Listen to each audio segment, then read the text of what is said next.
அல்லாஹ் ஒரு பொருளுக்கு எந்த ஆற்றலை கொடுக்கவில்லையோ, எந்த புனிதத்தை தரவில்லையோ அவற்றை நம்ம நம்பக்கூடாது. இந்த அடிப்படையில தான் நபிகள் நாயகம் ஸல்லல்லாஹு அலைஹி வஸல்லம் அவர்கள் தாயத்து கட்டுறதை ஷிர்க்குன்னாங்க. அல்லாஹ்வின் தூதர் ஸல்லல்லாஹு அலைஹி வஸல்லம் அவங்க சொன்னாங்க, மன் அல்லக தமீமத்தன், எவர் ஒருவர் தாயத்தை தொங்க விடுவாரோ ஃபக்கத் அஷ்ரக, அவர் அல்லாஹ்விற்கு இணை கற்பித்து விட்டார் அப்படின்னாங்க. ஏன் ஒரு பொருளை கையில தொங்க விடுறதுனால எப்படி ஷிர்க் வருது? யோசிச்சு பார்க்கணும்ல. ரசூலுல்லாஹ் ஏன் இதை ஷிர்க்குன்னாங்க? அது பொருளை தொங்க விடுறது மட்டும் டாபிக் இல்லை, அந்த பொருள் என்னவா இருக்குதோ அப்படி பார்க்கல. அவர் என்ன நினைக்கிறார்? இனி நமக்கு நோய் வராது, வந்திருக்கிற நோய் நீங்கிவிடும், அது எந்த முசீபத்தும் நம்மை அண்டாது, துன்பங்கள்ல இருந்து உங்களை பாதுகாக்கிறோம் அல்லாஹ்னு நம்ம நம்பணுமா, தாயத்து நம்புறோமா? இந்த குப்பி பாதுகாக்குமா? இந்த சாதாரண ஒரு இரும்பு, சாதாரண ஒரு பேப்பர் துண்டு இது பாதுகாக்குமா? ஏராளமான தாயத்துல என்ன இருக்கு, அது உடச்சி என்னைக்காவது உள்ள என்ன இருக்குன்னு பார்த்துருக்கிறோமா? அவர் பாட்டு அரபியில் கிறுக்கி அந்த பேப்பர் உள்ளுக்குள்ள சுட்டி வச்சிருப்பார். இதை கையில கட்டினா, இதை இடுப்புல கட்டினா எப்படி நமக்கு துன்பம் வராம இருக்கும்? எப்படி ஒரு முஸ்லீம் எப்படி நம்பலாம்? அப்ப துன்பங்களை தருவதும் துன்பங்களிலிருந்து நீக்குவதும் அல்லாஹ், நோயை தருவதும் நோயிலிருந்து நீக்குவதும் அல்லாஹ். அஸ்ஸலாமு அலைக்கும் வரஹ்மத்துல்லாஹி வபரகாத்துஹு. அன்புக்குரிய சகோதர சகோதரிகளே, எல்லாம் உள்ள ஏகரிவனின் அருள், நம்மை நல்வழிப்படுத்த வந்த நபிகள் நாயகம் ஸல்லல்லாஹு அலைஹி வஸல்லம் அவர்களின் மீதும், அவர்கள் வழிநடந்த அனைத்து நல்லோர் மீதும், புனிதம் நிறைந்த ரமலான் மாதத்தில் நன்மையை எதிர்பார்த்தவர்களாக இங்கே அமர்ந்திருக்கும் நம் அனைவர் மீதும் என்றென்றும் உண்டாகட்டுமாக.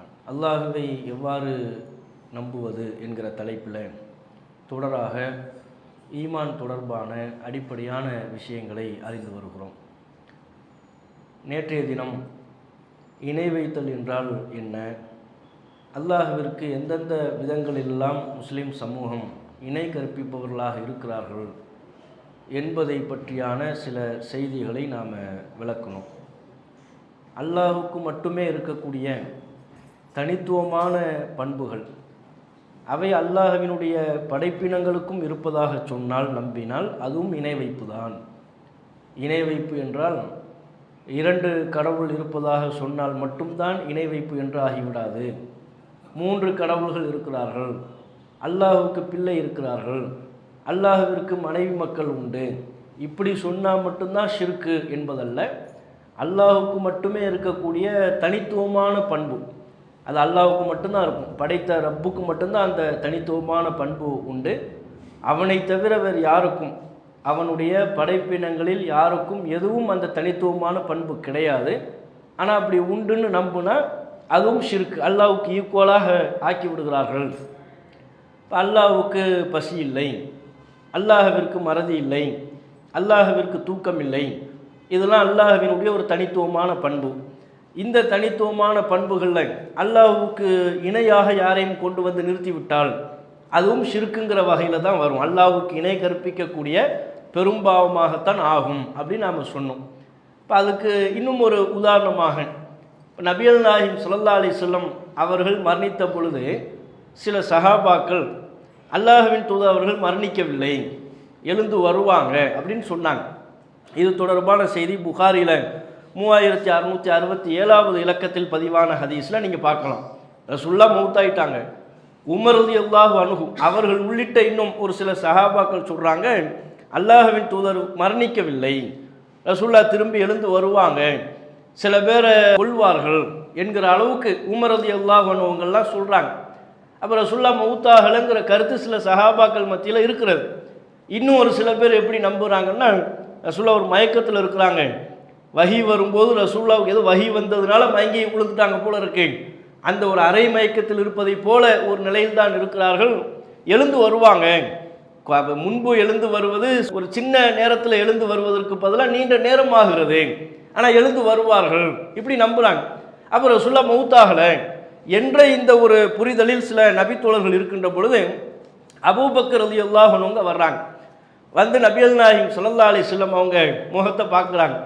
பார்த்துட்டு அல்லாஹ்வின் தூதர் சொல்கிறார்கள், பி அபி அன்த வ உம்மி, என் தாயும் தந்தையும் தங்களுக்கு அர்ப்பணமாகட்டும், திபுத்த ஹையன் உ மையித்தா, நீங்கள் உயிரோடு இருந்த பொழுது எப்படி நறுமணம் கமழ்ந்தீர்களோ அது போலவே மரணித்த போதும் நறுமணம் கமழ்கிறீர்கள். மௌத்தாயிட்டாங்கிறாங்க சஹாபாக்கள் சொல்லிக்கிட்டு இருக்கிறாங்க, ரசூலுல்லாஹ் மௌத்தாகலை எழுந்து வருவாங்க அப்படின்னு. அபூபக்கர் அவங்க வர்றாங்க. ஏன்னா ரசூலுல்லாஹ் மௌத்தான பொழுது அபூபக்கர் அந்த ஸ்பாட்டில் இல்லை, அவங்க வேறு ஏரியாவில் இருக்கிறாங்க. தகவல் சொல்லி தான் அனுப்பி வைக்கிறாங்க. தகவல் சொல்லி அபூபக்கர் அவர்கள் வந்ததற்கு பிறகு நடக்கிற இந்த சம்பவம், பஞ்சாயத்து பிரச்சனை, இதையெல்லாம் பார்க்குறாங்க. அதை மறைமுகமாக உணர்த்துகிறார்கள். அல்லாஹ்வின் தூதர் மௌத்தாகலன்னு சொல்றது தப்பு, மௌத்தாயிட்டாங்க, அதை மறைமுகமாக உணர்த்துகிறார்கள். திபுத்த ஹையன் மையித்தா, உசுரோடு இருக்கும் போதும் நறுமணம் கமழ்ந்தீர்கள், மரணித்த பிறகும் நறுமணம் கமழ்கிறீர்கள். ரசூலுல்லாஹ் ஹயாத்தா இருக்கும்போது தூய்மையை பேணுவாங்க. இப்போவும் எந்த கெட்ட வாடையும் வரல. ஒரு மௌத்தான பாடினா ஒரு கெட்ட வாடை, ஒரு ஸ்மெல் வரும்ல, அப்படி எதுவுமே வரவில்லையே என்று அவங்க சொல்றாங்க. சொல்வதோடைய நோக்கம் என்ன? அல்லாஹ்வின் தூதர் மௌத்தாயிட்டாங்க அப்படிங்கிறது தான்.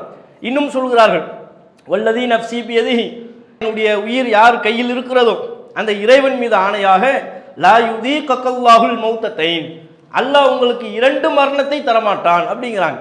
உமர் அவர்கள் என்ன சொன்னாங்கன்னா, திரும்பி எழுந்து வருவாங்க, அதுக்கப்புறம் மௌத்தாவாங்க, எழுந்து இப்போ வருவாங்க, இப்போ உள்ளது மௌத்தாகலை.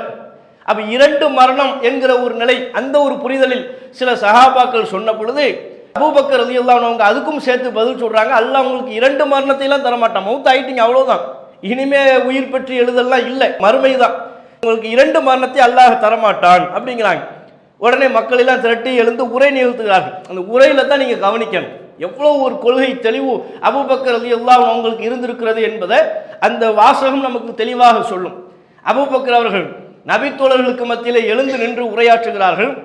அது புகாரில 3668 2 ஹதீஸ், அப்படி தொடர்ச்சியில் நீங்க பார்க்கலாம். அபூபக்கர் அவங்க சொல்றாங்க, நன்றாக தெரிந்து கொள்ளுங்கள், அலா மக்களை அறிந்து கொள்ளுங்கள், மன்கான யஅபுது முஹம்மதன், யார் முஹம்மதை வணங்கி கொண்டிருந்தார்களோ அவர்கள் அறிந்து கொள்ளட்டும், ஃபைன்ன முஹம்மதன் கது மாத், முஹம்மது அவர்கள் மரணித்து விட்டார்கள். முஹம்மதை யார் வணங்கி கொண்டிருந்தீர்களோ அவங்க விளங்கி கொள்ளணும், முஹம்மது அவர்கள் மரணித்து விட்டார்கள். ஒமன்கான யஅபுதுல்லாஹ், யார் அல்லாஹ்வை வணங்கி கொண்டிருந்தார்களோ அவர்கள் தெளிவு பெற்றுக் கொள்ளட்டும், ஃபைன்னல்லாஹ ஹய்யுன் லா யமூத், அல்லாஹ் மட்டும்தான் உயிரோடு இருப்பவன், அவனுக்கு மரணமே கிடையாது. நீங்க நன்றாக புரிஞ்சு பாருங்க, சஹாபாக்கள்ல யாரும் ரசூலுல்லாஹ் வணங்கி கொண்டிருந்தார்களா? ரசூலுல்லாஹ் அல்லாஹ்னு சொன்னாங்களா? ரசூலுல்லாஹ் அல்லாஹ்வுடைய பிள்ளை என்று சொன்னார்களா?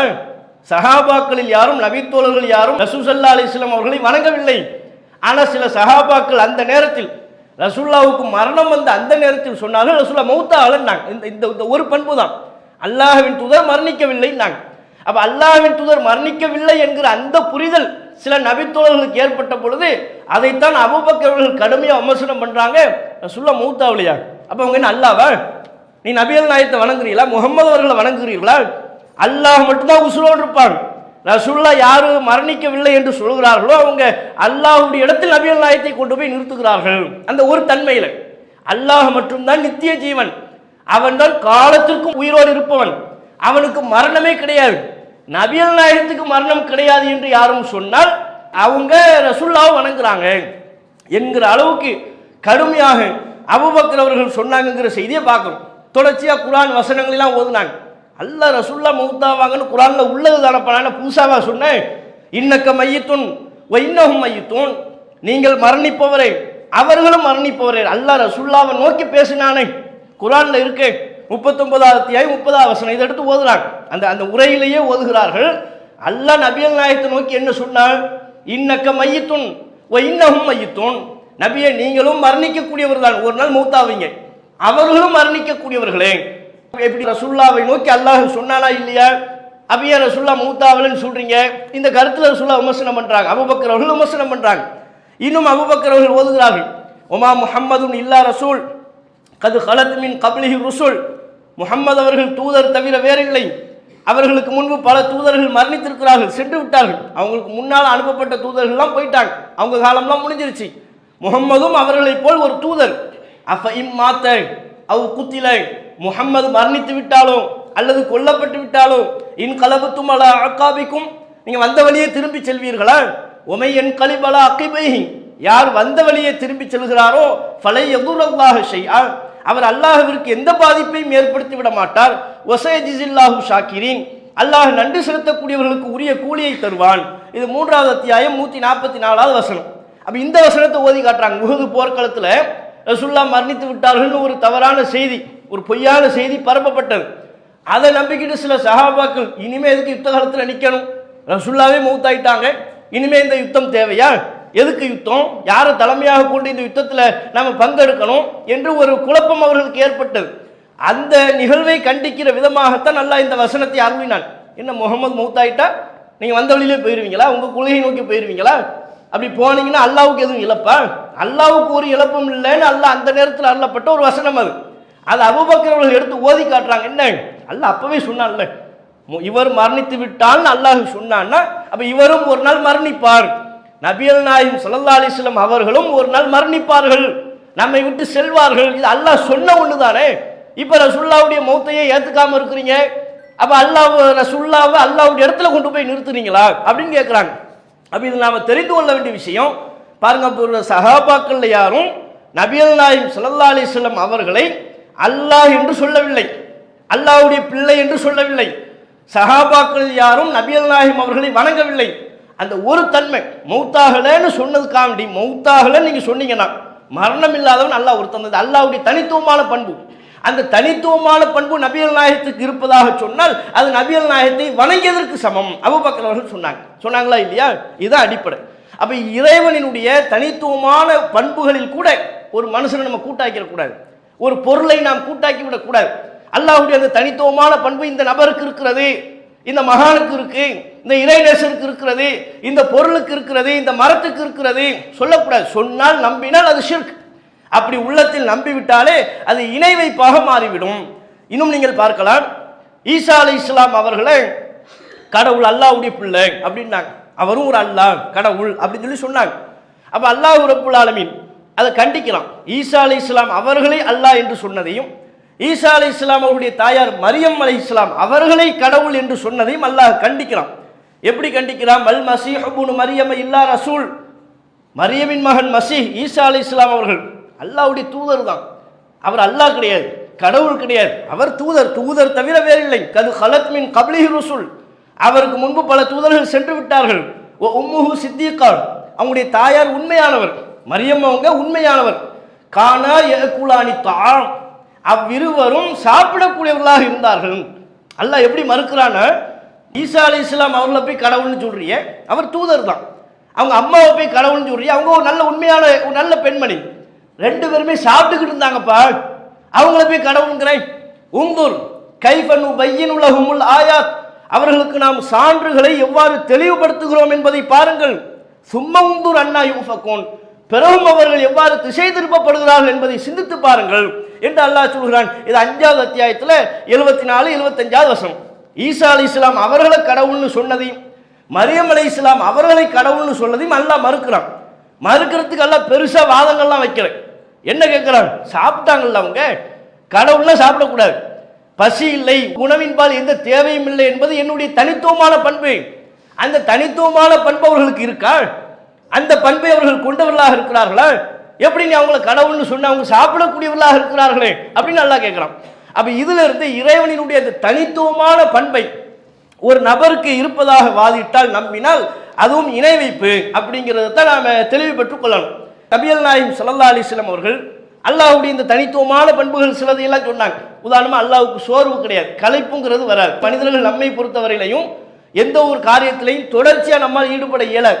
எதுவாக இருந்தாலும் நமக்குன்னு ஒரு டியூட்டி இருந்தால் 6 மணி நேரம், 8 மணி நேரம், 10 மணி நேரம்னு ஒரு நேரம் நிர்ணயம் இருக்கும். காலையில் எவ்வளோ உற்சாகமாக அந்த அலுவலில் ஈடுபடுறோமோ அதே உற்சாகத்தோடு இறுதி வரை நம்ம அந்த அலுவலில் ஈடுபடுவோமா? ஈடுபட முடியாது, சோர்வு வந்துடும். ஒரு 3 மணி நேரம் 4 மணி நேரத்துக்கு பிறகு தன்னியல்பாகவே மனிதர்களுக்கு சோர்வுங்கிற ஒன்று ஏற்பட்டு விடுகிறது. களைப்பு என்கிற ஒன்று மனிதர்களுக்கு இருக்கிறது. இது பலவீனம். அல்லாஹ்வை பொறுத்தவரை அது மாதிரி எந்த களைப்பும் அல்லாஹ்வுக்கு கிடையாது, சோர்வு அல்லாஹ்வுக்கு கிடையாது. இது அல்லாஹ்வுடைய தனித்துவமான பண்பு. நபிகள் நாயகம் ஸல்லல்லாஹு அலைஹி வஸல்லம் அவங்க சொல்றாங்க, புகாரில 43வது ஹதீஸா பதிவு செய்யப்பட்டிருக்கு. ரசூலுல்லாஹ் தான் வீட்டுக்குள்ள நுழையிறாங்க. ஆயிஷா ரலியல்லாஹு அன்ஹா அவங்க இருக்கிறாங்க. அப்ப அங்க இன்னொரு பெண்மணியும் இருக்கிறாங்க. அல்லாஹ்வின் தூதர் தான் வீட்டுக்கு போகும்போது வேறு ஒரு பெண்மணியும் ஆயிஷா அவர்களோட பேசிக்கிட்டு இருக்கிறாங்க. அப்ப ரசூலுல்லாஹ் ஆயிஷா அவங்க இடத்துல கேட்கிறாங்க, மன் ஹாதிஹி, இந்த அம்மா யாரு அப்படின்னு கேட்கிறாங்க. காலத்து ஆயிஷா அவங்க சொல்றாங்க, ஃபுலானா, இவங்க தெரியாது, இவங்க தான் ஒரு பேரை சொல்லி, இவங்க தான் இன்னாரு, இவங்க சாதாரண பெண்மணி இல்லை, அவங்க ரொம்ப தொழுகையில் ரொம்ப ஈடுபாடாக இருப்பாங்க. ததுக்குருமின் சலாத்தியா, அவங்க தொழுகை பற்றிலாம் சொல்கிறாங்க. அவங்க தொழுகை அப்படி தொழுவாங்க, அவ்வளோ ஈடுபாடாக இருப்பாங்க, அப்படி இப்படின்னு அந்த பெண்மணியை பற்றி ஆயிஷா ரலியல்லாஹு அன்ஹா அவங்க கொஞ்சம் சிலாகித்து சொல்கிறாங்க. சிலாகித்து சொல்லவும் நபிகள் நாயகம் சொல்கிறாங்க, மகள் ஆயிஷா போதும், அலைக்கும் பிமா துத்திக்கும், உங்களால் முடிஞ்சதை வணங்குங்க. உபரியான வணக்க வழிபாடுகளை பொறுத்தவரையிலையும் முடிஞ்சது தான், முடிஞ்சதை வணங்கினோடனே கடமைக்கு எடுத்துக்கொள்ளக்கூடாது. எனக்கு 5 வக்தில் சுபு மட்டும்தாங்க முடியும், மிச்சம் உள்ள 4 வக்துக்கு என்ன எதிர்பார்க்காதீங்க, ஏன் முடிஞ்சதை வழங்குன்னு அல்லாஹ்வே சொல்லி. அப்படி கிடையாது, கடமையை செஞ்சாகணும். கடமைங்கிறதே அல்லாஹ் ரப்புல் ஆலமீன் நமக்கு ரொம்ப குறைவான கடமையை தான் அல்லாஹ் நமக்கு தந்திருக்கிறான். யாரா இருந்தாலும் ஒரு நாளைக்கு 5 வேளை தொழுகணும், அவ்வளவுதான் கடமை. அதுக்கப்புறம் அவங்க பொருளாதார வசதி பெற்றவர்களா தான் சக்காத்து கொடுக்க போறாரு. பொருளாதார வசதி பெற்றவர்களா இல்லைன்னு வைங்களேன், கடமைனா என்ன கடமை அவருக்கு? 5 வேளை தொழுகதான. ஷஹாதாவுக்கு பிறகு லா இலாஹ இல்லல்லாஹ்னு சொல்லிட்டாரா, அதுக்கப்புறம் அவர் கடமைன்னா 5 வேளை தொழுகை தான் கடமை. பொருளாதார வசதி பெற்றவராக இருந்தால் தான் சக்காத்து கொடுக்கணும். அது கூட 100க்கு 2 பெரிய அளவில் கொடுக்க போறது இல்லை.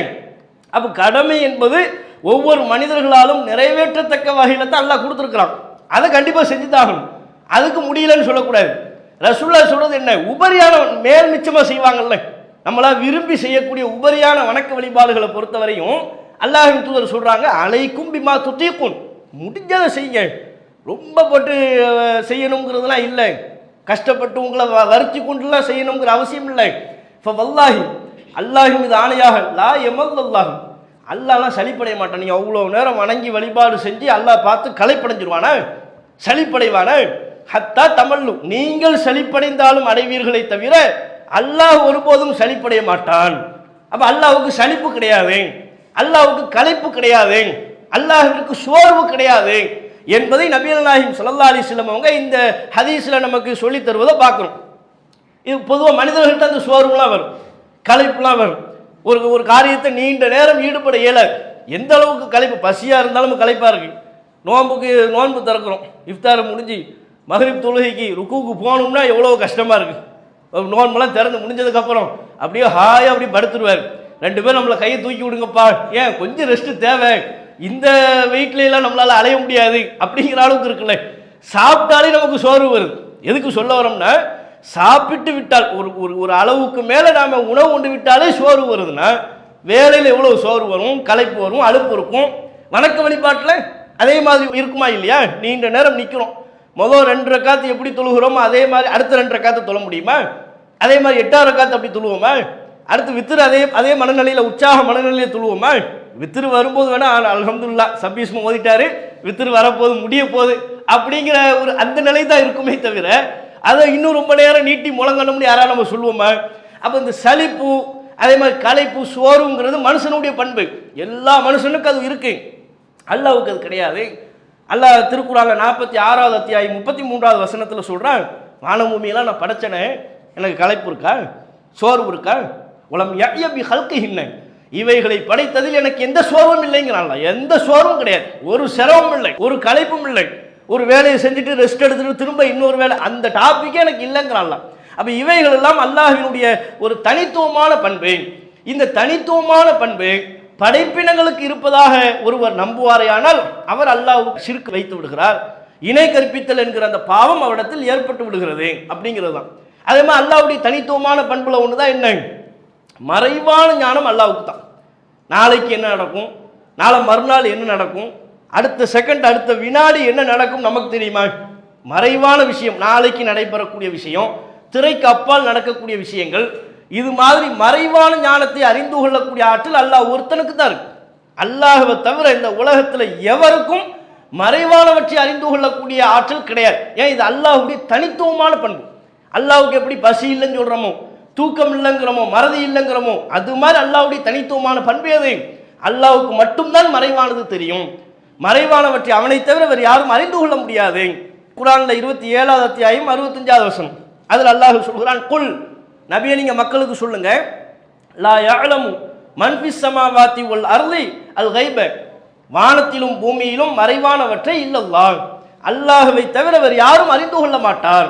மறைவானது வானத்திலே உள்ள விஷயமா இருந்தாலும் சரி, பூமியில உள்ள விஷயங்களா இருந்தாலும் சரி, மறைவானவற்றை அறிந்து கொள்ளக்கூடியவன் அல்லாஹ் மட்டும்தான். அல்லாஹ்வை தவிர வேறு யாரும் அறிந்து கொள்ள முடியாது. எவ்வளவு தெளிவா அல்லாஹ் டிக்ளேர் பண்ணிட்டான். அதே மாதிரி குர்ஆன்ல அன்ஆம் என்கிற அத்தியாயத்தில் 50வது வசனத்தில் அல்லாஹ் சொல்கிறான், 6வது அத்தியாயம் 50வது வசனத்தில் அல்லாஹ் சொல்கிறான், குல், நபியை நீங்க மக்களுக்கு சொல்லுங்க, லா அகூலு லக்கும், உங்ககிட்ட நான் ஒருபோதும் சொல்ல மாட்டேன், இந்தி ஹஸாயினுல்லாஹ், அல்லாஹ்வுடைய கருவூலங்கள் என்னிடத்தில் இருக்கிறது என்று நான் சொல்ல மாட்டேன். நபி அல்லாஹ் சொல்றான், நீங்க மக்கள்கிட்ட சொல்லுங்க, டிக்ளேர் பண்ணுங்க, அல்லாஹ்வுடைய கருவூலம்லாம் என்கிட்ட இருக்கு, அல்லாஹ்வுடைய செல்வம் எல்லாம் என்னிடத்தில் உள்ளது, இப்படி நான் சொல்ல மாட்டேன். வலா அலமுல் கைப், மறைவான விஷயங்கள்லாம் எனக்கு தெரியும் என்றும் நான் சொல்ல மாட்டேன். உலா குலுலக்கும் இன்னி மலக்குன், நான் வானவர் மலக்கு, நான் மனுஷன் கிடையாது மலக்கு என்றும் நான் சொல்ல மாட்டேன். அத்தபிஉ இல்லாம யூஹா இலைய, அல்லாஹ்வின் புறத்திலிருந்து எனக்கு எது வஹியாக அறிவிக்கப்படுகிறதோ அதைத்தான் நான் பின்பற்ற வேண்டும். தெளிவாக நான் சொல்லிடுறேன், இதை சொல்லுங்கிற அல்லாஹ். அப்போ நபிகள் நாயகத்துக்கு அல்லாஹ் உத்தரவு போடுறான். எப்படிலாம் அல்லாஹ் உத்தரவு போட சொல்றான்? உத்தரவு போட்டு எதையெல்லாம் அல்லாஹ் சொல்ல சொல்றாங்க? அல்லாஹ்வுடைய கருவூலம் என்கிட்ட இருக்கு, நான் சொல்ல மாட்டேன்னு சொல்லுங்க. ஏன்? அல்லாஹ்வுடைய கருவூலம் நபிகள் நாயகத்திடம் இல்லை. நான் மலக்கு என்று சொல்ல மாட்டேன். ஏன்? ரசூலுல்லாஹ் மலக்கல்ல, மனிதர் தான். அது மாதிரி மறைவான விஷயம் எனக்கு தெரியும், நான் சொல்ல மாட்டேன். ஏன்? மறைவானது தெரியாது. அப்ப நபிகள் நாயகம் ஸல்லல்லாஹு அலைஹி வஸல்லம் அவர்களாக இருந்தாலும் அவர்களுக்கும் மறைவான விஷயங்கள்லாம் தெரியாது. அல்லாஹ் ஒருத்தனுக்கு தான் தெரியும் என்பதற்கு இவை சான்றாக இருக்கிறது. அதே மாதிரி புகார்ல 799 அதுல பதிவு செய்யப்பட்டிருக்கிற செய்தி, பல்வேறு நிகழ்வுகளை நம்ம பார்க்க முடியும். ரசூலுல்லாஹ்வுக்கு மறைவான விஷயம் தெரியாது என்பதற்கு இது ஒரு சின்ன ஒரு நிகழ்வு. ரசூல் ஸல்லல்லாஹு அலைஹி வஸல்லம் அவங்க தொலை வச்சுக்கிட்டு இருக்கிறாங்க. அப்போ பின்னால ஒரு ரக்காத்தை முடிக்கிறாங்க, ருக்குவிலிருந்து எழுந்திருக்கிறார்கள். அப்போ பின்னால ஒருத்தர் ரசூலுல்லாஹ் சமியல்லாஹு லிமன் ஹமீதான்னு சொன்னதற்கு பிறகு அந்த நபர் சொல்கிறார், கால ரஜுலுன் வராஹு, நபிகள் நாயகத்திற்கு பின்னால் உள்ள அந்த நபர் சொல்கிறார், ரப்பனா வலக்கல் ஹம்து ஹம்தன் கசீரன் பையிபன் முபாரக்கன் ஃபீஹி இப்படிங்கிறார். ரசூலுல்லாஹ் ருக்குவிலிருந்து எழுந்திருக்கிறாங்க, சமியல்லாஹு லிமன் ஹமீதா இப்படின்னு சொல்லிட்டாங்க. பின்னால் இருந்து சத்தம் கேட்குது, ரசூலுல்லாஹ்வுக்கு சத்தம் கேட்குது. யாரோ ஒருத்தர் சொல்றார், ரப்பனா லக்கல் ஹம்து ஹம்தன் கசீரன் தையிபன் முபாரக்கன் ஃபீஹி இப்படின்னு சொல்ற சத்தம் கேட்குது.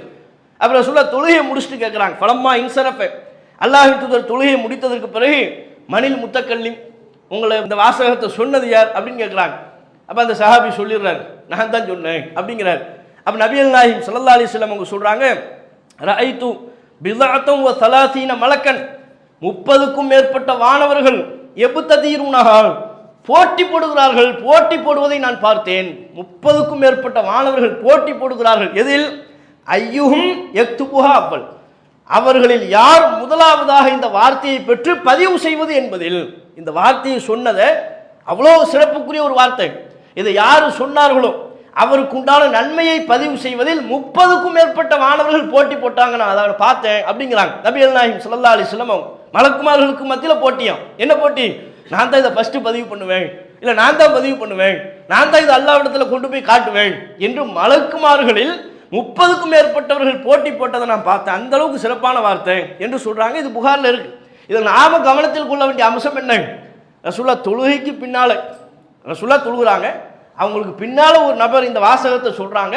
சொன்னது யாரும் ரசூலுல்லாஹ்வுக்கு தெரியல, பின்னால் நடக்கிறதே தெரியல. உங்களில் இந்த வார்த்தை யார் சொன்னான்னு சொல்லி கேட்டுதான் தெரிந்து கொள்ளக்கூடிய நிலையில் இருந்தார்களே ஒழிய ரசூலுல்லாஹ்வுக்கும் அறிவான ஞானம் இல்லை. இருந்திருந்தா அது சொல்லியிருப்பாங்கல்ல, கரெக்டாக அந்த நபரை தூக்கிட்டு நீங்க தானே சொன்னீங்கன்னு கேட்டிருப்பாங்கல்ல. அப்படி கேட்காம உங்களை யார் இதை சொன்னாங்க கேட்டு தெளிவுபட்டுக் கொள்ளக்கூடிய நிலை தான் இருந்தது. அதே மாதிரி முஸ்லீம்ல 2125வது ஹதீஸ், ரசூலுல்லாஹ் பல நேரங்களில் ரமலான் அல்லாத காலங்களில் வீட்டில் போய் சாப்பிட எதுவும் இருக்கான்னு கேட்பாங்களாம். ஏதாவது சாப்பிட இருக்கா, வீட்டில் எதுவும் இருக்கான்னு கேட்பாங்க. வீட்டில் அவங்க மனைவிமார்கள் எதுவும் இல்லைன்னா இல்லைன்றுவாங்க. இல்லைன்னு சொல்லிட்டு அப்படி இல்லையா, இன்னி சாய்முன் அப்படி நான் நோன்பு வச்சுக்கிறேன் அப்படின்ட்டுருவாங்க. ரமலான் அல்லாத காலம் சாப்பிட்றதுக்கு ஏனைய காலங்களில் அவங்க வீட்டில் என்ன இருக்கும், பேரிச்சம்பழங்கள் இருக்கும், அவ்வளோதான். வீட்டில் எதுவும் சாப்பிட இருக்கான்னு கேட்டால் ஏனைய காலங்களில் அவங்க வீடுகளில் இருக்கும் என்றால் பேரிச்சம்பழம் இருக்கும். 2 பேரிச்சம்பழம் 3 பேரிச்சம்பழத்தை எடுத்து கொடுப்பாங்க, ரசூலுல்லாஹ் சாப்பிட்டுக்குவாங்க. இல்லைன்னா எதுவும் இல்லை, அந்த பேரிச்சம்பழம் கூட இல்லை. வீட்டில் எதுவும் இருக்கான்னு கேட்பாங்க, இல்லை இல்லையா சாப்பிட நான் நோன்பு வச்சுக்கிறேன். ஏன்னா உபரியான நோன்பு அப்படி வைக்கலாம். காலையில் நீங்கள் எழுந்திருக்கிறீங்க, எதுவுமே சாப்பிடலை, எதுவுமே குடிக்கலை அப்படின்னா நஃபீல பார்க்குறீங்க, டயத்தை பார்க்குறீங்க, மணி 12 மணி ஆயிடுச்சு, 12 மணி ஆயிடுச்சு, 12 மணி வரை எதையும் சாப்பிடல குடிக்கலை, இன்னும் கொஞ்சம் நேரம் தானே நன்மையாக மாற்றிடுவோம், நஃபிலான நோன்பு வைக்கணும் நம்ம முடிவு பண்ணலாம். நஃபிலான நோன்பு வைப்பதை முடிவு செய்வதற்கு இரவுலையே முடிவு செய்யணுங்கிற அவசியம் இல்லை. கடமையான ரமலான் மாத நோன்பாக இருந்தால் தான் இரவுலையே முடிவு பண்ணிடணும். ஃபஜ்ருக்கு முன்னால் முடிவு பண்ணிடணும் நோன்பு அப்படின்னு முடிவு பண்ணிடணும். அதுவே உபரியான நோன்பாக இருந்தால் நீங்கள் இரவுல முடிவு பண்ணணுங்கிற அவசியம் இல்லை, காலையில் கூட முடிவு பண்ணலாம். எதுவும் சாப்பிடாம இருக்கணும். நீங்கள் காலங்காத்தால டீ வடை போண்டா எல்லாத்தையும் சாப்பிட்டு முடிச்சு ஒரு 12 மணிக்கு கொஞ்ச நேரமாக இது 2 மணி நேரமாக எதுவும் சாப்பிடல தானே, பேசாமல் நோன்பு வச்சுருவோமா, வீட்டில் கேட்குறீங்க எதுவும் இருக்கா, இல்லை எதுவுமே இல்லை அப்படின்னா நோன்பு இப்படி முடிவு பண்ண முடியாது. எதுவும் சாப்பிடாம இருந்தா ஃபஜ்ர்லேருந்து அந்த சஹர் நேரம் இருக்குல்ல, அதுலேருந்து எதுவுமே சாப்பிடல, எதுவுமே குடிக்கல, 12 மணிக்கு தான் உங்களுக்கு நோன்பு வைக்கலாம்ங்கிற ஐடியாவே வருது, வைக்கலாம், தப்பில்லை, நன்மையாக மாறும், அது இபாதத்தாக மாறிடும். எதுவும் சாப்பிடாம இருந்தா அப்போ உபரியான நோன்பே அப்படி முடிவு பண்ணலாம். அந்த அடிப்பில் ரசூலுல்லாஹ் என்ன செய்வாங்களாம், மனைவிமால்கிட்ட கேட்குறாங்க சாப்பிடாதான் இருக்கா, இல்லைங்க இல்லை அப்படின்னா நோன்பு வச்சுக்கிறேன். அப்போ அதே மாதிரி சில நாட்கள் நோன்பு வச்சுருப்பாங்க, திடீரென்று அன்பளிப்பாக ரசூலுல்லாவுக்கு பால் வந்துடும், திடீரென்று அன்பளிப்பாக சில உணவுகள் வரும். அந்த உணவுகளை பார்த்து ரசூலுல்லா அவ்வளோ பசியாக இருப்பாங்க, நான் நோன்பை விட்டுறேன்ருவாங்க. உபரியான நோன்பை இடையில கூட விடலாம், விடுவதற்கும் அனுமதி இருக்கிறது. அப்போ அல்லாஹ்வின் தூதர் அப்படி செய்திருக்கிறார்கள் என்கிற செய்தியை பார்க்குறோம். இது முஸ்லீமில் பதிவு செய்யப்பட்ட செய்தி. இதுலேயும் நாம் என்ன புரிந்து கொள்ளணும்னா, ரசூலுல்லாவுக்கு பாருங்க, தான் வீட்டில் உணவு இருக்கா இல்லையான்னு கூட தெரியலை. அல்லாஹ்வின் தூதருக்கு இன்றைக்கு முஸ்லீம் சமூகத்தில் பலரும் ரசூலுல்லாவுக்கு மறைவான ஞானம்லாம் இருக்குங்கிறாங்க, அப்படி நம்புறாங்க. அது பெரிய ஒரு ஷிர்க். இந்த ஷிர்க் டாபிக் நம்ம இவ்வளவு சொல்றதுக்கு என்ன காரணம்? பெரிய அளவில் மறுமையில் ஒரு மிகப்பெரிய விளைவை உண்டாக்கக்கூடிய ஒரு காரியம். முஸ்லீம் சமூகம் இந்த இணை வைப்பில் விழுந்து விடக்கூடாது, விழுந்திருக்கக்கூடிய முஸ்லிம்கள் அதிலிருந்து மீண்டு வர வேண்டும் என்கிற கவலையினால் நாம சொல்றோம். அப்ப ரசூலுல்லாவுக்கு மறைவான ஞானம் இருக்குங்கிறாங்க. அது எப்படி இருக்கு? ரசூலுல்லாவுக்கு இல்லை, அது அல்லாஹ்வுக்கு மட்டும் உள்ள விஷயம். நபிகள் நாயகத்திற்கு மறைவான ஞானம் உண்டு என்று சொன்னால், நம்பினால் அது ஷிர்க். அது நிரந்தர நரகத்தை பெற்று தரக்கூடிய ஒரு காரியம், சொர்க்கத்தை ஹராமாக்கக்கூடிய ஒரு காரியம் அது. அப்ப ரசூலுல்லாஹ் தான் வீட்டில் உள்ளதே தெரியலையே, வீட்டில் சாப்பாடு இருக்கா இல்லையான்னு தெரியல. அந்த அல்லாஹ்வின் தூதருக்கு எப்படி மறைவான விஷயங்கள் தெரியும்? அதே மாதிரி ஆயிஷா ரலியல்லாஹு அன்ஹா அவங்க மேல அவதூறு சொல்லப்பட்ட செய்திகள் இருக்குல்ல, அது புகாரில முஸ்லீம்ல 2661 இலக்கத்தில் நீங்க பார்க்கலாம். அது எவ்வளவு பெரிய ஒரு துக்ககரமான நிகழ்வு.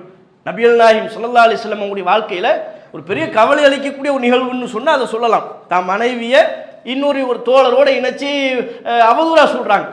ஆனா அது அவதூறு என்று நபிகள் நாயகம் ஸல்லல்லாஹு அலைஹி வஸல்லம் அவர்களுக்கு தெரிய வந்தது எப்போ? 1 மாத காலத்துக்கு பிறகுதான், 29 நாளுக்கு பிறகுதான் நபிகள் நாயகம் ஸல்லல்லாஹு அலைஹி வஸல்லம் அவர்களுக்கு அது தெரிய வந்தது. அல்லாஹ் அறிவித்து கொடுத்ததற்கு பிறகுதான். ஆயிஷா ரலியல்லாஹு அன்ஹா அவர்கள் கற்பொழுக்கு மிக்கவர்கள், நல்ல ஒரு ஒழுக்க சீலர், இந்த விஷயம் அவதூறு தான் என்று அல்லாஹ் அறிவித்து கொடுத்ததற்கு பிறகுதான் நபிகள் நாயகத்திற்கு அது தெரிய வந்ததை தவிர, அது விஷயத்தில் அது உண்மையா பொய்யா என்கிற ஒரு குழப்ப நிலை தான் நபிகள் நாயகத்திற்கு இருந்தது, அறிவித்து கொடுக்கப்படுவதற்கு முன்பு வரையிலே. அதனால தான் ஆயிஷா ரலியல்லாஹு அன்ஹா அவங்க இடத்துல நபிகள் நாயகம் ஸல்லல்லாஹு அலைஹி வஸல்லம் அவங்க சொல்லுவாங்க, நீங்க அந்த அவதூறு ஹதீஸை முழுமையா படிச்சு பாருங்க, மிக தெளிவாக ஒரு விஷயம் அதுல பதிவாகும். நபிகள் நாயகத்திற்கு மறைவான ஞானம் கிடையாது. ஏன் ஆயிஷா அவங்க இடத்துல சொல்லுவாங்க, இப்படிலாம் சொல்லிக்கிட்டு இருக்கிறாங்க, நீ தப்பு பண்ணியிருந்தா அல்லாஹ்ட்ட மன்னிப்பு கேளு, இல்லையா பிரச்சனை இல்லை, தவறு செய்திருந்தால் அல்லாஹ்விடத்தில் மன்னிப்பு கேளு என்று நபிகள் நாயகம் ஸல்லல்லாஹு அலைஹி வஸல்லம் அவங்க சொல்லுவாங்க. இந்த வார்த்தையை சொன்னோடனே ஆயிஷா அவங்க உடஞ்சிருவாங்க. எனக்கு அவ்வளவு அழுக வந்துச்சு, ஆனா அழுவதற்கு என்னிடத்தில் கண்ணீர் இல்லையே, அல்லாஹ்வின் தூதர் என்னை பார்த்து இப்படி ஒரு வார்த்தையை சொல்லிவிட்டாங்களே, தப்பு செஞ்சிருந்தா அல்லாஹ்ட்ட மன்னிப்பு கேளு, அல்லாஹ் மன்னிப்பவனாக இருக்கிறான் இப்படின்ட்டாங்க. நபிகள் நாயகம் இப்படி சொன்னதை என்னால் ஏற்றுக்கொள்ளவே முடியலை, அழுவதற்கு கூட என்னுடைய கண்களில் கண்ணீர் இல்லை, வற்றி போய்விட்டது என்று அன்னை ஆயிஷா ரலியல்லாஹு அன்ஹா அவர்கள் மிக கவலையோடு அந்த செய்தியினை பதிவு செய்வதையும் இந்த ஹதீஸ்ல நீங்க பார்க்கலாம். அப்புறம் சொல்ல அப்படி சொன்னாங்கன்னா அதனுடைய பொருள் என்னன்னு தெரியல.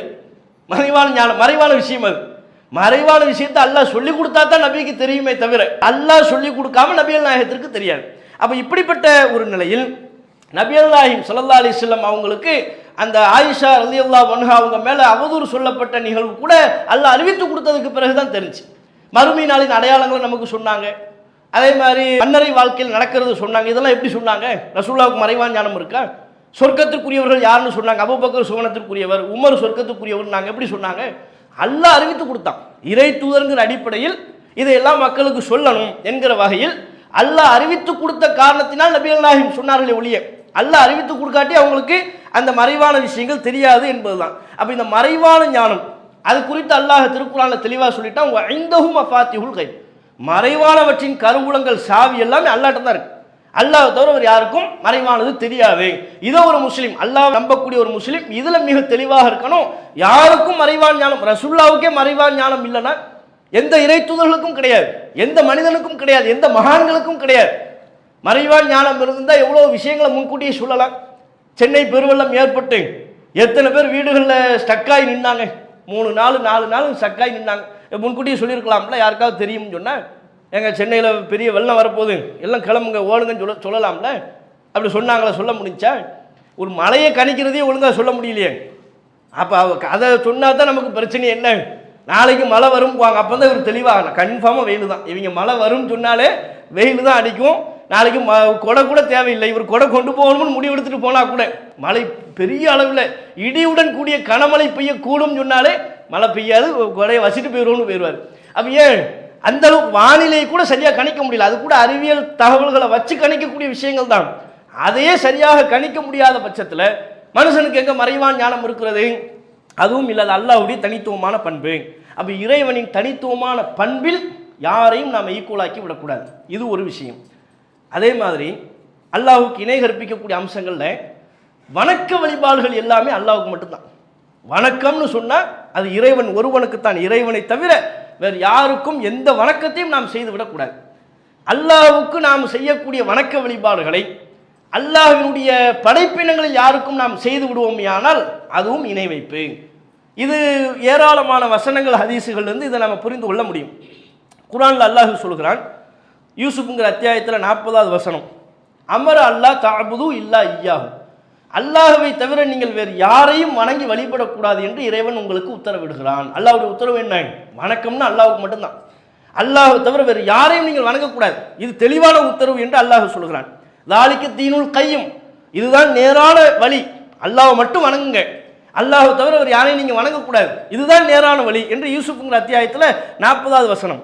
17வது அத்தியாயத்தில் 23வது வசனத்தில் அல்லாஹ் சொல்கிறான், வ கல்லா ரப்புக்க, உம்முடைய இறைவன் தீர்மானித்து விட்டான், அல்லாஹ் தஅபுது இல்லா இய்யாஹு, அல்லாஹ்வை தவிர வேறு யாரையும் நீங்கள் வணங்கக்கூடாது, அல்லாஹ்வுக்கு மட்டும்தான் வணக்கம், அல்லாஹ்வை தவிர வேறு யாருக்கும் எந்த வணக்கத்தையும் செய்யக்கூடாது என்று உங்களுடைய இறைவன் தீர்மானித்து விட்டான்.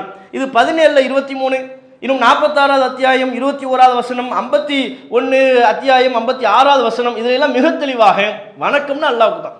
அல்லாஹ் நம்மளை எதுக்கு படைச்சான்? நம்ம படைச்சதுடைய நோக்கத்தை அல்லாஹ் சொல்றான்ல, உமா ஹலக்கத்துல் ஜின்ன வல் இன்ஸ இல்லா லியஅபுதுன், மனிதர்களையும் ஜின்களையும் என்னை வணங்குவதற்காகவே தவிர வேறு எதற்காகவும் நான் படைக்கவில்லை, என்னை மட்டும் வணங்கு, என்னை தவிர்த்து வேறு யாரையும் வணங்கக்கூடாது, அதுக்கு தான் படைச்சேன்ட்டான் அல்லாஹ். அப்போ நாம் படைக்கப்பட்டிருப்பதின் நோக்கமே அல்லாஹ் மட்டும் வணங்கணும், அல்லாஹ்வை தவிர வேறு யாரையும் வணங்கக்கூடாது, வணக்கம் என்றால் அது இறைவனுக்கு மட்டும்தான், இதுக்கு தான் நம்ம படைக்கப்பட்டிருக்கிறோம். அப்போ எவ்வளோ, இப்போ உதாரணமாக சஜிதா இருக்குன்னு வைங்க, சஜிதாங்கிறது ஒரு வணக்கம், சஜிதா செய்கிறோம்ல அது ஒரு வணக்கம், ருக்கு செய்கிறோம்ல அது ஒரு வணக்கம். இந்த ருக்குவு, இந்த சஜிதா, இதையெல்லாம் அல்லாஹ்வை தவிர வேறு யாருக்கும் செய்யக்கூடாது, எந்த நபருடைய காலிலையும் போய் விழக்கூடாது. ஏன்? சஜிதா தான் அது, காலில் போய் விழுறீங்கல்ல, எந்த மனிதருக்காகவும் குனியக்கூடாது, இப்படி ருக்கு செய்கிற மாதிரி குனியக்கூடாது. இந்த ருக்கு சஜிதா இதெல்லாம் வணக்கம், அல்லாஹ்வுக்கு மட்டும் உரியது. குர்ஆன்ல பாருங்க, ஏராளமான இடங்கள்ல அல்லாஹ்வுக்கு மட்டும் உரிய விஷயங்களாகத்தான் இந்த ருக்கு, இந்த சஜிதா இவற்றையெல்லாம் அல்லாஹ் சொல்கிறான். திருக்குர்ஆன்ல நீங்க பார்க்கலாம், 41வது அத்தியாயம் 37வது வசனம், லா தஸ்ஜுது லிஷம்சி வலா லில் கமர், சூரியனுக்கோ சந்திரனுக்கோ சஜிதா செய்யாதீர்கள், அதுக்கெல்லாம் சஜிதா பண்ணக்கூடாது. வஸ்ஜுது லில்லாஹி அல்லதி ஹலக்கஹுன்ன, அவைகளை படைத்த அல்லாஹ்வுக்கு மட்டுமே சஜிதா செய்யுங்கள். இன் குன்தும் இய்யாஹு தஅபுதுன், நீங்கள் உண்மையில் அல்லாஹ்வை வணங்கக்கூடியவர்கள் என்றால், உண்மையில் அல்லாஹ் தானே வணங்குற, அப்படின்னா அல்லாஹ்வுக்கு மட்டும் சஜிதா செய், சூரியனுக்கு சஜிதா செய்யாத, சந்திரனுக்கு சஜிதா செய்யாதே. அப்போ அல்லாஹ்வை தாண்டி வேறு யாருக்கும் சஜிதா செய்யக்கூடாது, சஜிதா என்பது ஒரு வணக்கம்னு இந்த வசனத்தில் அல்லாஹ் நமக்கு தெளிவுபட சொல்லி தருவதை பார்க்கணும்.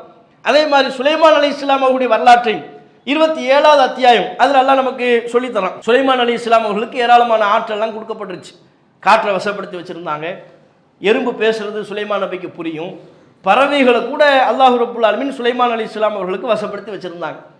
அப்போ பறவைகள் எந்த அளவுக்கு வசப்படுத்தி வச்சுருந்தாங்கன்னா, பறவைகள்லாம் கரெக்டாக வந்துருச்சான்னு பார்ப்பாங்க, போய் அதெல்லாம் கரெக்டாக ஆஜராயிருச்சா அப்படின்னு போய் செக் பண்ணுவாங்க. அப்படி ஒரு தடவை செக் பண்ணுறாங்க, செக் பண்ணும்போது ஹுதுஹுதுங்கிற பறவை மட்டும் காணும். அப்போ சுலைமான் அலைஹிஸ்ஸலாம் அவங்க சொல்கிறாங்க, மாலி லம் அரல் ஹுதுஹுத, என்ன ஆனது, ஹுதுஹுதுங்கிற பறவையை காணும், காணம்னது காயிபின், அது எங்கே போச்சு, லவ் அஸிபன்னஹு, அது வந்துச்சுன்னா கடுமையாக நான் தண்டிக்க போகிறேன், அதாபன் ஷதீதா, கடுமையாக நான் தண்டிப்பேன், அவ்வளோ அதுபஹன்னஹு, அல்லது நான் அறுத்து போட்டுருவேன், அவ்வளோ எத்தியன்னிபி சுல்தானி முபீன், அல்லது எனக்கு தெளிவான சான்றை அது கூறி, ஏன் தாமதம் என்பதற்கு தெளிவான சான்றை கொண்டு வர வேண்டும், இல்லாட்டா நடக்கிறது வேறங்கிறாங்க. பறவைகள்கிட்ட சுலைமான் நபி பேசுகிறாங்க, ஹுதுஹுது பறவை எங்கே போச்சு, அது எப்படி, ஏன் வரல, டைமிங் ஏன் வரல, எனக்கு சரியான காரணத்தை சொல்லணும், இல்லை அறுத்து போட்டுருவேன் என்று சொல்லக்கூடிய அளவிற்கு சுலைமான் அலைஹிஸ்ஸலாம் அவர்களுக்கு அல்லாஹ் ரப்புல் ஆலமீன் அந்த ஆற்றலை கொடுத்துருந்தான், பறவைகளை கூட வசப்படுத்தி கொடுத்துருந்தான். அப்போ ஹுதுஹுது பறவை பேசிக்கிட்டு இருக்கும்போதே ஹுதுஹுது பறவை வரும்போது சொல்லுது, நான் ஒரு முக்கியமான செய்தி கொண்டு வந்திருக்கிறேன், ஜிஅதுக மின் சபஇன் பி நபஇ யகீன், சபா நாட்டிலிருந்து ஒரு முக்கிய செய்தியை நான் கொண்டு வந்திருக்கிறேன். வந்து அமரும் போதே எப்படி ஆரம்பிக்குது, லேட்டு தான், நான் முக்கிய செய்தியை நான் கொண்டு வந்திருக்கிறேன் அப்படின்னு சொல்லுது. என்ன முக்கிய செய்தி? நான் அந்த சபா நாட்டுக்கு போனேன், அங்கே பார்த்தா இன்னி வஜத்தும் ராத்தன், அங்கே ஒரு பெண்மணியை பார்த்தேன், தம்லிக்கும், அந்த பெண்மணி தான் அரசியாக இருக்கிறாள், மக்களை எல்லாம் அவள் தான் ஆட்சி செய்து கொண்டிருக்கிறாள். ஓ ஊத்தியத் மின் குல்லி ஷைஇன், அவளுக்கு எல்லா வளமும் வழங்கப்பட்டிருக்கிறது. உலக அரசுன் அதையும் பிரம்மாண்டமான சிம்மாசனம் அந்த பெண்ணுக்கு இருக்கிறது. வஜத்துஹா வ கௌமஹா, இதைத்தான் கவனிக்கணும். வஜத்துஹா வ கௌமஹா யஸ்ஜுதூன லிஷம்ஸி மின் தூனில்லாஹ், அந்த பெண்ணும் அவளது சமுதாயமும் அல்லாஹ்வை விட்டு விட்டு சூரியனுக்கு சஜிதா செய்கிறார்கள். எப்படி பண்ணலாம் அது? இவர்கள் அல்லாஹ்வுக்கு மட்டுமல்லவா சஜிதா செய்யணும். ஓ ஸய்யன லஹுமு ஷைத்தானு அமாலஹும், ஷைத்தான் அவர்களுடைய செயல்பாட்டை அலங்கரித்து காட்டியிருக்கிறான். அதனால அல்லாஹ்வுக்கு சஜிதா செய்யாம சூரியனுக்கு சஜிதா செய்கிறாங்க இப்படின்னு ஹுதுஹுது பறவை வந்து சொல்லுது. சுலைமான் அலைஹிஸ்ஸலாம் அவங்க சொன்னாங்க, நீ உண்மை சொல்றியா பொய் சொல்றியா, தாமதமாக வந்ததுனால கதை உரியான்னு எனக்கு தெரியல, அப்படியே சொல்கிறாங்க. நீ உண்மை சொல்றியா பொய் சொல்றியான்னு தெரியல, அதை கண்டிப்பாக நம்ம செக் பண்ணுவோம். இப்போ சபா நாட்டுக்கு என்ன எதுன்னு அந்த நீ சொன்னது உண்மைதானா இல்லையா நான் பார்க்க போனேன். அப்போ பார்த்தா அது உண்மைன்னு விளங்குறாங்க. விளங்கியதற்கு பிறகு அந்த சபா நாட்டு அரசுக்கு இஸ்லாத்தை ஏற்குமாறு இஸ்லாத்தை எடுத்துரைத்து கடிதம் எழுதினார்கள். பிற்பாடு அவங்க இஸ்லாத்தை ஏற்றுக்கொள்ளக்கூடிய ஒரு நிகழ்வு வந்தது. அப்போ இதில் நம்ம கவனிக்க வேண்டிய அம்சம் இது அந்த நம்ம 27வது அத்தியாயம் 20லிருந்து 24 உள்ள வசனங்களை நீங்கள் பார்க்கலாம். இதை நம்ம பார்க்க வேண்டியது, அந்த பறவைக்கு அல்லாஹ் கொடுத்துருக்கிறான் பாருங்க அறிவு. ஹுதுஹுது பறவைக்கு அல்லாஹ் கொடுத்த அறிவு என்ன? அந்த கூட்டத்தை பார்த்து அந்த அரசியை மக்களை பார்த்துட்டு, இவங்க ஏன் சூரியனுக்கு சஜிதா செய்கிறாங்க? அல்லாஹுக்கு அல்லவா இவர்கள் சஜிதா செய்ய வேண்டும். சஜிதானா யாருக்கு தான்? அல்லாஹுக்கு தான். இந்த வரலாற்று நிகழ்வை நமக்கு சொல்வதிலிருந்து இது ஒரு வணக்கம். சஜிதா என்பதே ஒரு வணக்கம். இப்போ நீங்கள் நபிகள் நாயகம் ஸல்லல்லாஹு அலைஹி வஸல்லம் அவங்க இடத்துல வெளியூர்களுக்கெல்லாம் வெளிநாடுகளுக்கெல்லாம் போயிட்டு வந்த சில சஹாபாக்கள் சொல்கிறாங்க, அல்லாஹ்வின் தூதரை நாங்கள் அந்த பகுதிகளுக்கெல்லாம் போகிறோம், அங்குள்ள குடிமக்கள் அந்த மன்னருக்கு சஜிதா செய்கிறாங்க. அதை பார்த்துட்டு எங்களுக்கு உடனே தோன்றியது, நீங்கள் தான் சஜிதா செய்கிறதுக்கு ரொம்ப தகுதியானவர்கள். அவங்கெல்லாம் சஜிதா செய்வதற்கு தகுதியானவர்களா? ஒரு நபருக்கு சஜிதா செய்யலாம்னா உங்களுக்கு நாங்கள் செய்யலாம், அனுமதி கொடுங்க அப்படின்னு கேட்குறாங்க. உங்களுக்கு சஜிதா செய்வதற்கு எங்களுக்கு அனுமதி தாங்கன்னு கேட்குறாங்க. நபிகள் நாயகம் ஸல்லல்லாஹு அலைஹி வஸல்லம் அவங்க அந்த இடத்துல மிக கராராக தெளிவுபட சொன்னார்கள், அதெல்லாம் செய்யக்கூடாது. லவ் குன்து ஆமிரன் அஹதன் ஐயஸ்ஜுத லி அஹதின் லா அமர்துல் மர்அத அன் தஸ்ஜுத லி ஸௌஜிஹா. யாருக்காவது இந்த உலகத்தில் ஒரு நபர் இன்னொரு நபருக்கு சஜிதா செய்யலாம் என்று இருந்திருந்தால் ஒவ்வொரு மனைவிமார்களும் கணவன்மார்களுக்கு சஜிதா செய்யணும்னு நான் சொல்லியிருப்பேன். சஜிதா செய்யலாம்னு இருந்தால் யார் யாருக்கு செய்யலாமா? மனைவி கணவனுக்கு செய்யலாம். இங்கே நேர் உள்டாவாக இருக்கும். உலக நடப்பு என்னவா இருக்கும்? அம்மா அவங்க என்ன சொல்கிறாங்களோ அதுதான். அம்மா சொன்னால் சாப்பிடுவோம், அம்மா சொன்னால் போவோம் என்கிற அளவுக்கு இப்போ உள்ள நிலைமைகள் இருக்கும். ஆனால் ரசூலுல்லாஹ் சொல்கிறது என்ன? இந்த உலகத்தில் ஒரு ஆளுக்கு சஜிதா செய்யலாம்னா மனைவி கணவனுக்காண்டி செய்யும்படி நான் சொல்லியிருப்பேன்னா முழுக்க முழுக்க அவளுக்கு கடமைப்பட்டவளாக இருக்கிறாள். அந்த அளவிற்கு அவன் அந்த குடும்பத்திற்காக தன்னை உருக்கி உழைக்கக்கூடியவனாக இருக்கிறான். அதையே நான் சொல்லலையே, அதையே நான் கூடாதுட்டேன். ஏன்? சஜிதானா அல்லாஹ்வுக்கு மட்டும்தான்.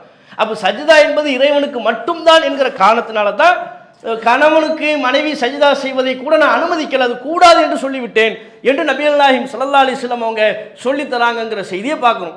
அப்போ இதெல்லாம் இப்போ இந்த சஜிதாங்கிறது வணக்கம்னா அப்போ அதனுடைய பொருள் என்ன? இந்த வணக்கத்தை இவர் யாருக்கும் செய்யக்கூடாது. தர்காவுக்கு போகிறது, அங்கே போய் சாஷ்டாங்கமாக சஜிதாவில் விழுறது, அல்லது அரசியல்வாதிகளை பார்த்துட்டா காலில் விழுறது, பெரியவர்கள் மூத்தவர்கள் குடும்பத்தில் மூத்தவர்கள் வயதானவர்கள்னு பார்த்தா காலில் விழுறது. முந்தைய காலத்தில் அதெல்லாம் ரொம்ப சர்வசாதாரணமாக இருந்துச்சு. நம்ம சமுதாயத்தில் கல்யாணம் பண்ணிட்டாங்கன்னா பெற்றோர் காலில் விழுந்து ஆசி வாங்குவாங்க.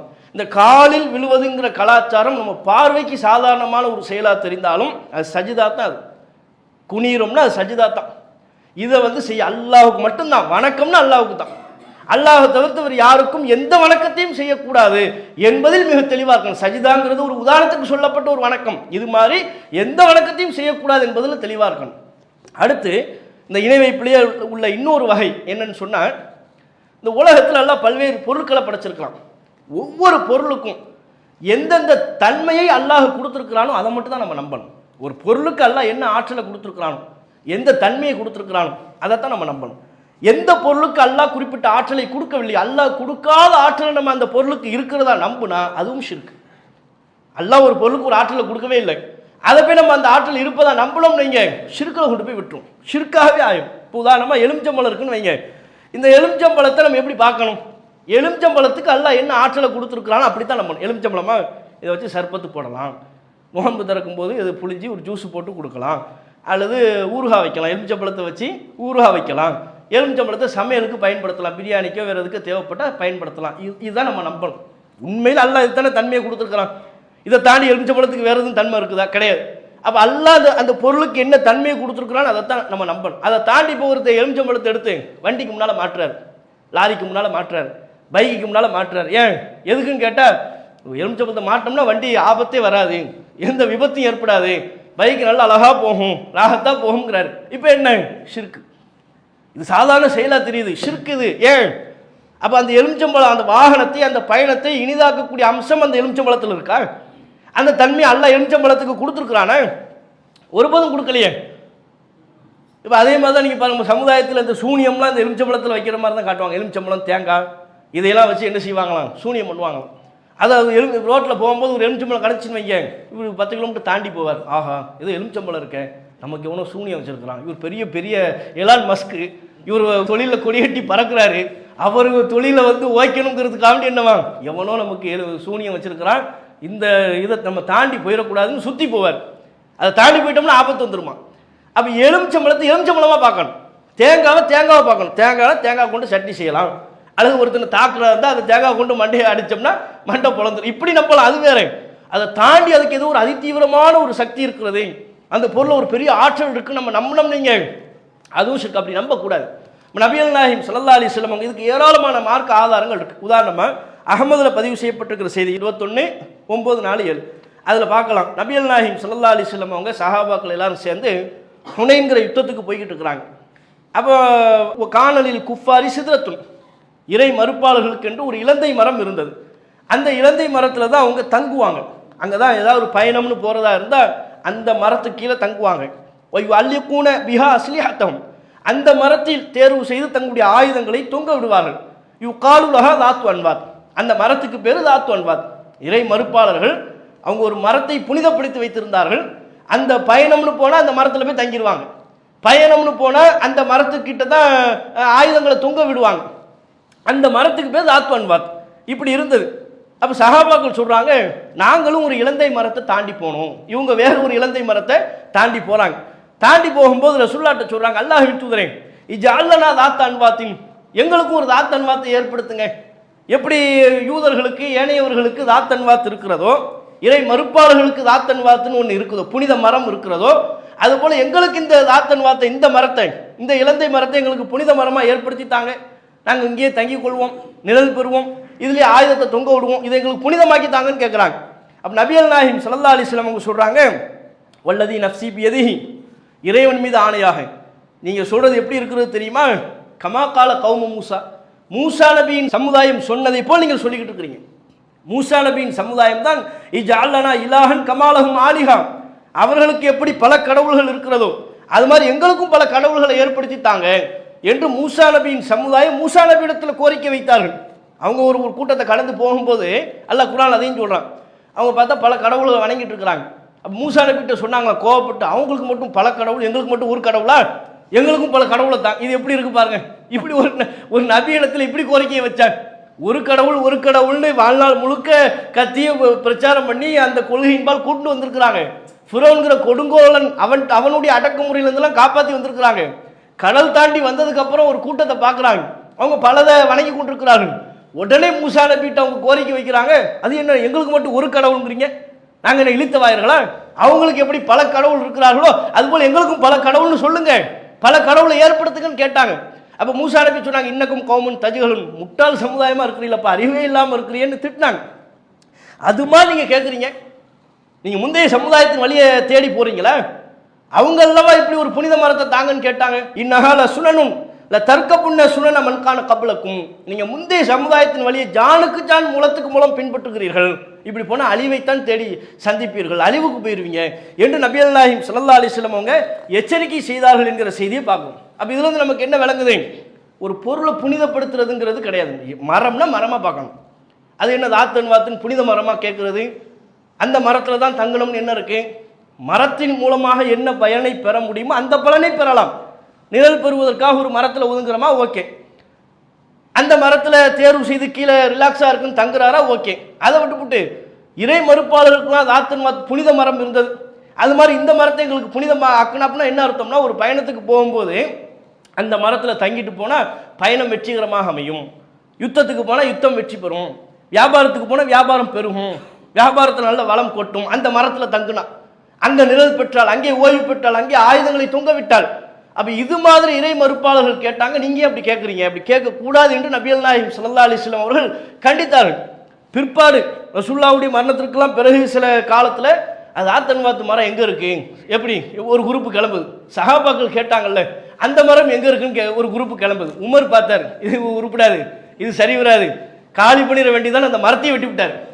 அந்த சஹாபாக்கள் ஒரு குறிப்பிட்ட ஒரு மரத்தை காட்டி கேட்டாங்கல்லங்க, இந்த மரத்தை எங்களுக்கு தாத்தன் வார்த்தை ஏற்படுத்தி தாங்கன்னு கேட்டாங்க. அது அந்த பயணத்தில் போனவங்களுக்கு தானே தெரியும், ஹுனைன் பயணத்தில் யாரெல்லாம் போனாங்களோ அவங்களுக்கு தானே தெரியும். பிற்காலத்தில் உள்ளவங்க ஆமாம் சஹாபாக்கள் எந்த மரத்தை கேட்டாங்கன்னு ஒரு குரூப் கேட்குது, அப்படின்னா என்ன மறுபடியும் அங்கே போய் தங்குறதுக்கு. இப்போ நம்மளுக்கு இங்கேருந்து போவாங்க, உம்ராவுக்கு போவாங்க. அப்போ அந்த பயணத்துக்கு வழிகாட்டுறவங்க என்ன செய்வாங்கன்னு அந்த பாருங்க, இங்கே தான் உஹது மலை, இங்கே தான் சஹாபாக்கெல்லாம் யுத்தம் பண்ணாங்கன்னொன்னே ஒருத்தர் அப்படியே உஹது மலையை பேக்குறாரு, பேத்து ஒரு கல் எடுத்துகிட்டு வர்றது, அங்கேருந்து ஒரு கல் ஏதோ ஒரு புனித கல் அப்படின்னு அதை எடுத்துகிட்டு வர்றது. திடீர்னு ஒரு இடத்த காட்டி இந்த மலையில் இருந்து தான் ரசூல்லா பயான் பண்ணாங்க, ஓ அப்படியான்னு சொல்லி அங்கே ஒரு ஒரு கல்லை உடைக்கிறது. சஃபாவுக்கு போனோம்னா அங்கே ஒரு கல்லை உடைக்கிறது. இப்படி உடச்சி தான் அது இல்லாமல் போயிடுச்சு. இப்போ கவர்மெண்ட் என்ன செஞ்சுருக்காங்கன்னா பெரிய சேஃப்டி போட்டான். சஃபா மருவா அந்த மலையை சுற்றிலாம் பெரிய சேஃப்டியே, இவங்களுக்கு சும்மா இருக்கிறது இல்லை, போய் எல்லாத்தையும் அப்படியே அந்த ஹிரா குகைக்கு இங்கேருந்து மேலே ஏறுவாங்க.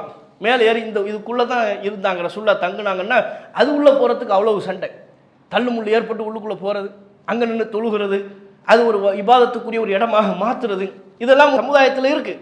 அப்போ அங்கேருந்து ஒரு சில கல்லை பேத்து எடுத்துகிட்டு வர்றது, அப்போ இப்படியான செயல்பாடுகள் இருக்குல்ல, இது இஸ்லாத்திற்கு புறம்பானவை. புனிதமாக அல்லாஹ் எதை புனிதப்படுத்தினாலும் அந்த புனிதத்தை தான் நம்ம நம்பணும். அல்லாஹ் ஒரு பொருளுக்கு எந்த ஆற்றலை கொடுக்கவில்லையோ, எந்த புனிதத்தை தரவில்லையோ அவற்றை நம்ம நம்பக்கூடாது. இந்த அடிப்படையில் தான் நபிகள் நாயகம் ஸல்லல்லாஹு அலைஹி வஸல்லம் அவர்கள் தாயத்து கட்டுறதை ஷிர்க்குன்னாங்க. நீங்கள் இந்த பின்னணியில் விளங்கணும். அல்லாஹ்வின் தூதர் ஸல்லல்லாஹு அலைஹி வஸல்லம் அவங்க சொன்னாங்க, மன் அல்லக்க தமீமத்தன், எவர் ஒருவர் தாயத்தை தொங்க விடுவாரோ ஃபக்கத் அஷ்ரக்க, அவர் அல்லாஹ்விற்கு இணை கற்பித்து விட்டார் அப்படின்னாங்க. ஏன் ஒரு பொருளை கையில் தொங்க விடுறதுனால எப்படி ஷிர்க்கு வருது யோசிச்சு பார்க்கணும்ல. ரசூலுல்லாஹ் ஏன் இதை ஷிர்க்குன்னாங்க?